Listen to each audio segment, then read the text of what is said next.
una mica com va passar ahir. Veiem en aquestes imatges aquests ruixats que a estones descarregaven amb intensitat, entre 30 i 40 litres.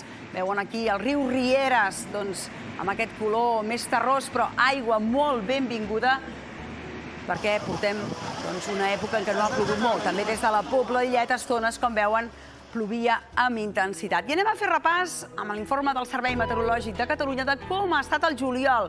Fa dies que ho diem, càlid o molt càlid. El més càlid des que hi ha dades, sobretot cap a les comarques a la meitat nord, amb aquesta anomalia, com veuen, de temperatures en alguns casos entre 4 i 5 graus més alta del que tocaria, i igualant el juliol del 2006 i del 2015 també cap a comarques interiors. Per tant, a més a més, amb aquesta onada de calor persistent des de l'11 al 24 de juliol. Pel que fa a precipitació, més irregular. Hem tingut d'una banda, com veuen aquí, els colors vermells, sec o molt sec, ha plogut molt poc cap al Pirineu i cap a les comarques de Girona i, en canvi, ha estat molt més plujós cap a Ponent, Camp de Tarragona i Terres de l'Ebre. Per tant, una miqueta de tot pel que fa a precipitació, però aquesta aigua que encara fa molta falta. I mirin aquestes imatges des del riu Méder a Vic, aquesta aigua que anirà molt bé i que de cara als propers dies anirem tenint. Que tinguin molt bona tarda.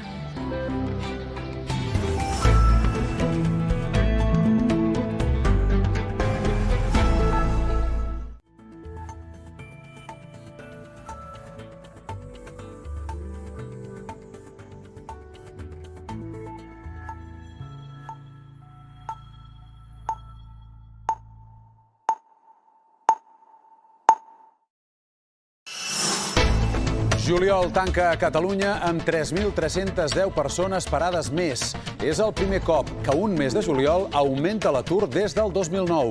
La incertesa econòmica i l'avançament dels contractes de temporada al juny, possibles causes de la mala xifra.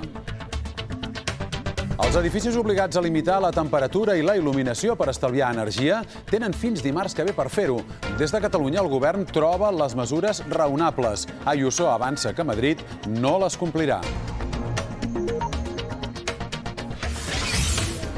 Pere Aragonès desafia Pedro Sánchez a convocar un referèndum per la independència. Diu que posar les urnes seria la millor manera de comprovar si l'independentisme està en retrocés o no.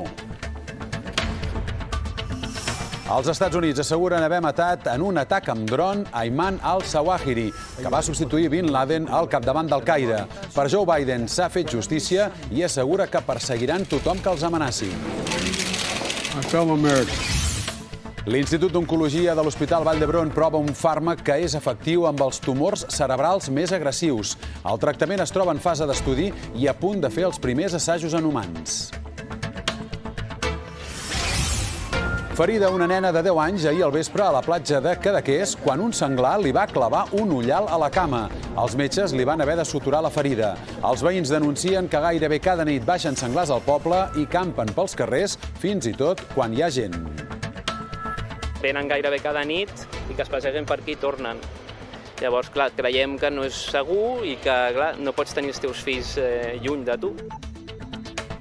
En marxa l'operació sortida al Barça. Riqui Puig, un dels jugadors descartats per Xavi, està a punt de tancar un acord amb Los Angeles Galaxy del sòquer americà. Umtiti i Braithwaite busquen club, mentre que Òscar Mingueza ja l'ha trobat. Avui mateix ha firmat per 4 temporades amb el Celta. I entrarem en una de les poques fàbriques de vinils que queden. Estan desbordats. La demanda de discos en aquest format s'ha disparat i ara es venen 100 vegades més vinils que fa 20 anys. Molts artistes han d'esperar mesos per treure els LPs.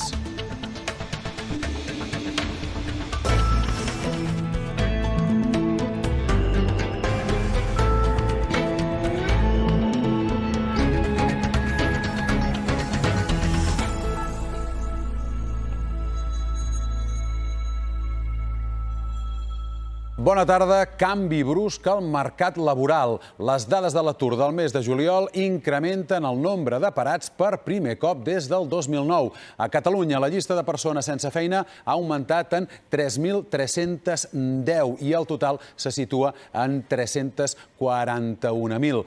També ha pujat l'atur registrat en altres comunitats, com per exemple Madrid o l'Aragó. Però veuen que la xifra global a l'Estat és menor que la de Catalunya. Això és perquè hi ha comunitats com Andalusia o el País Valencià on els números han sigut molt millors, de manera que el saldo global dona aquesta xifra. L'atur al conjunt de l'Estat puja en 3.230 persones. En qualsevol cas, es fa evident que el context econòmic està canviant.